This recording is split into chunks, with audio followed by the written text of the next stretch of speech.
Retour sur nos enquêtes. Rien ne se passera comme prévu. Épisode XYZ, le 51e, le 140e.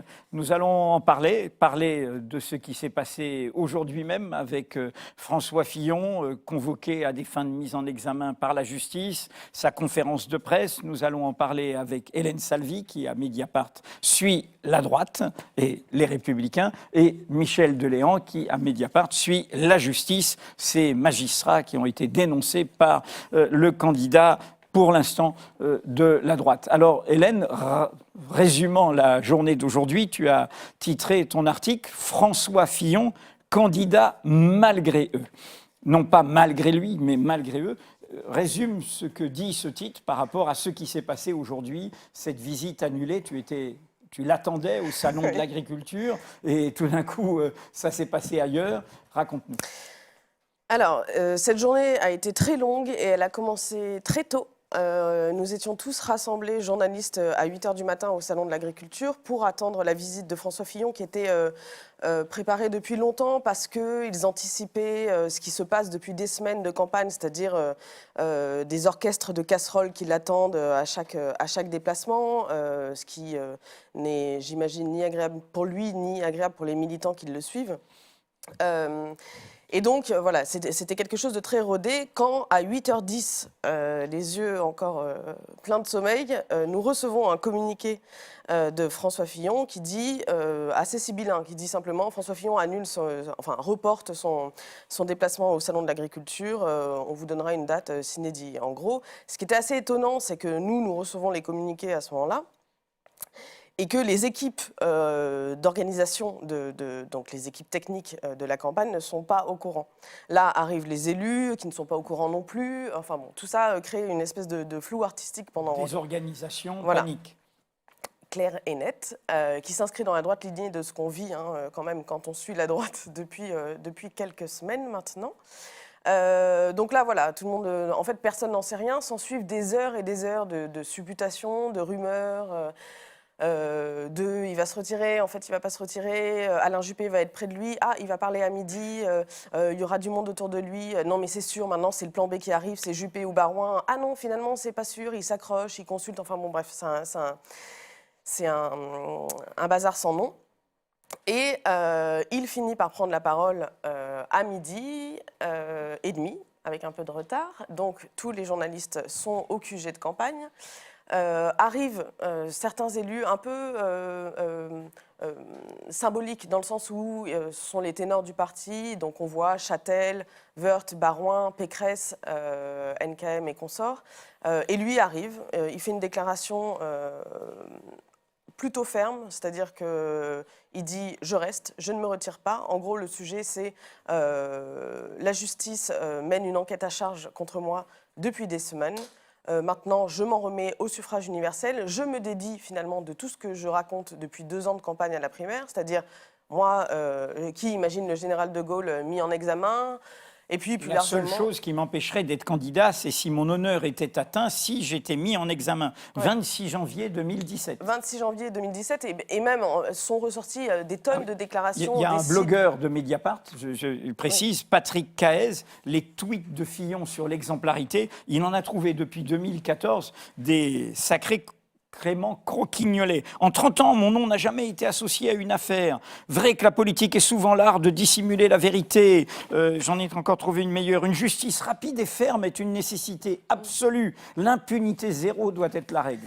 C'est ça qui est assez étonnant avec la candidature de François Fillon, et c'est ça en fait qui à long terme ou à moyen terme, en tout cas à l'échéance de la présidentielle, risque de lui poser pas mal de difficultés, c'est que c'est quelqu'un qui a fait campagne pendant 2 ans en miroir à Alain Juppé et à Nicolas Sarkozy, qui étaient pour l'un condamné en 2004 dans l'affaire des emplois fictifs de la ville de Paris, pour l'autre doublement mis en examen dans diverses affaires, dont l'affaire Paul Bismuth et l'affaire Big Malion.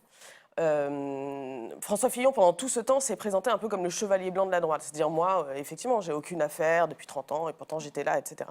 Bref. Et il a fait un maximum de déclarations pendant toute sa campagne sur cette thématique-là, disant encore à la rentrée politique de 2016, donc à l'automne 2016, en septembre, on l'interrogeait sur ses histoires de mise en examen, sur sa déclaration sur le général de Gaulle, et il répondait non mais attendez, mais d'un air un peu presque balayant ce sujet. Il disait c'est évident, c'est une question de morale. Enfin, la question clairement ne se posait pas. Or aujourd'hui, elle se pose, et du coup, il a décidé effectivement de revenir sur ce qu'il disait il y a encore quelques semaines et de se présenter, dit-il, devant le suffrage universel. C'est eux qui décideront et pas les juges. Ça, c'est du Berlusconi. On a connu ça en Italie, c'est le peuple qui doit décider et pas la justice. Non, mais c'est du Berlusconi et puis c'est aussi, pardon, mais du Marine Le Pen dans le texte. C'est-à-dire qu'on a deux candidats à la présidentielle qui ont exactement le même discours sur la justice, qui sont tous les deux empêtrés dans des affaires, pour le coup, d'assistants parlementaires, etc. On l'a largement chroniqué à Mediapart. Et qui tiennent tous les deux cette espèce de discours qui peut sembler, j'imagine...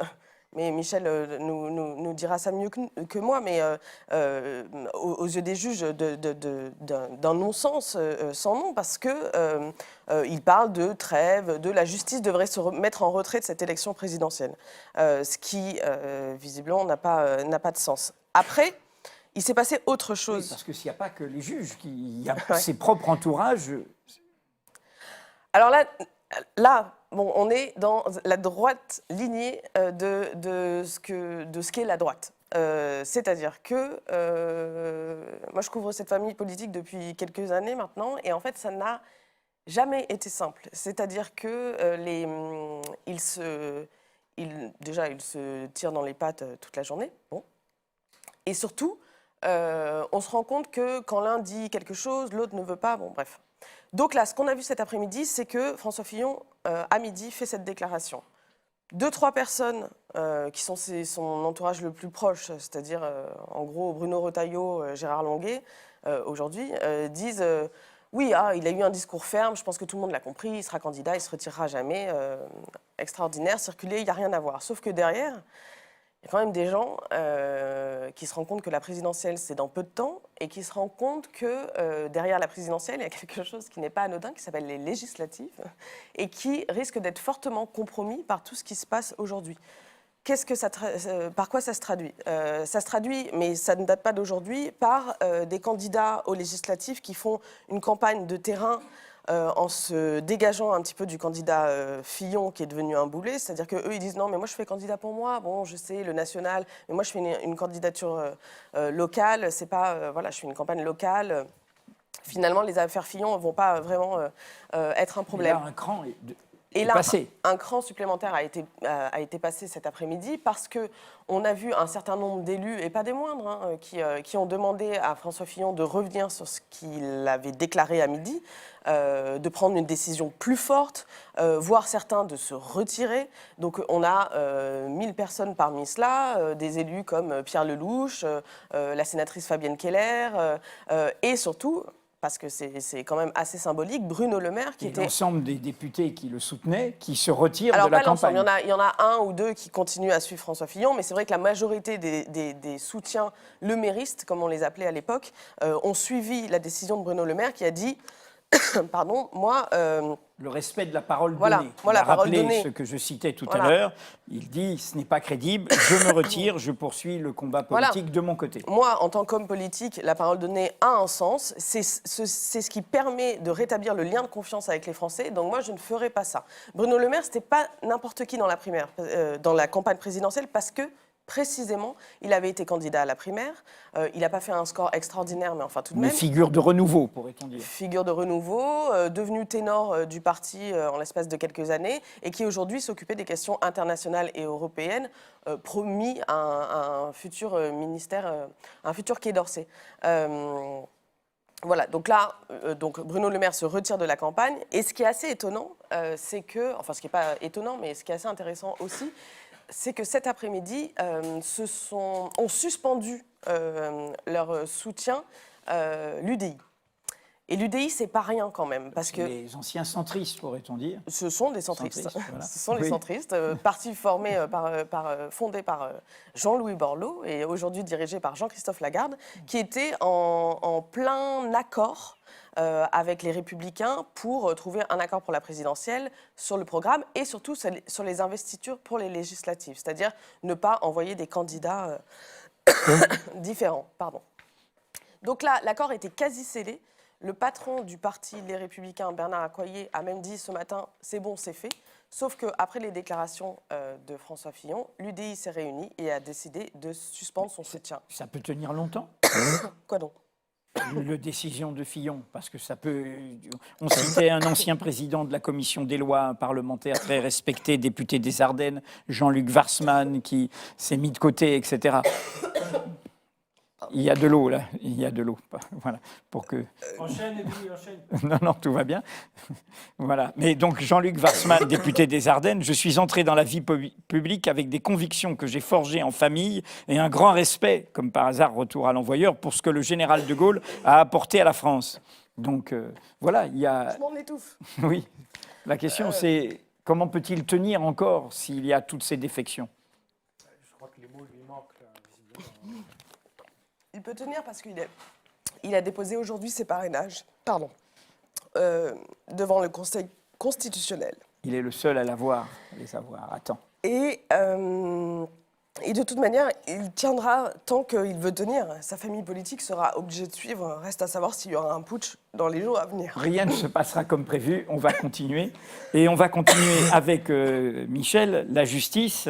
Il y a eu une déclaration du président de la République, il y a même eu des syndicats de policiers qui représentent les enquêteurs. Bref, Fillon contre-attaque, d'autant plus qu'on va le dire très directement, qu'il est fait aux pattes. Oui, complètement.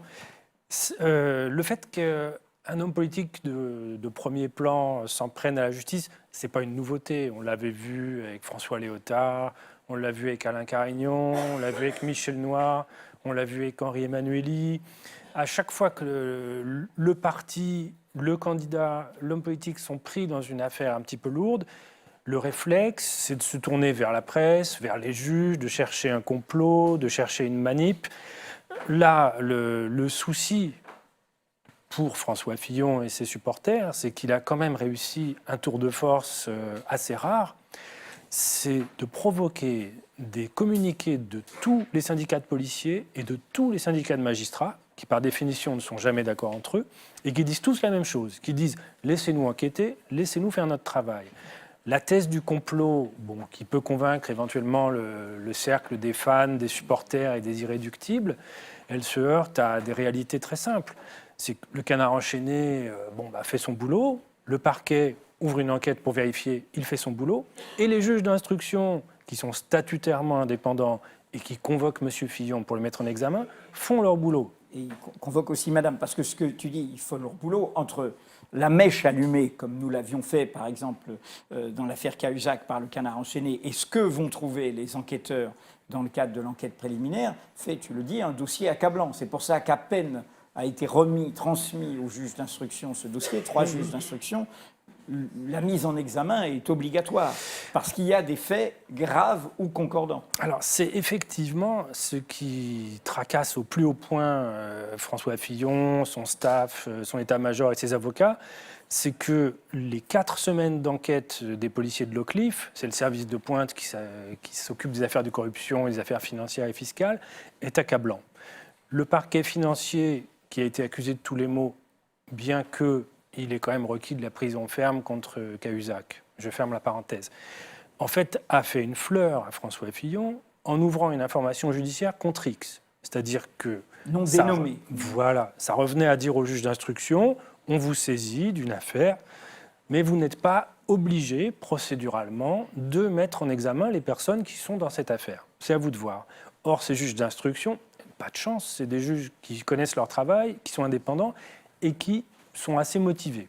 Donc, ils font leur boulot, ils ont un rapport de police de 4 semaines qui est copieux.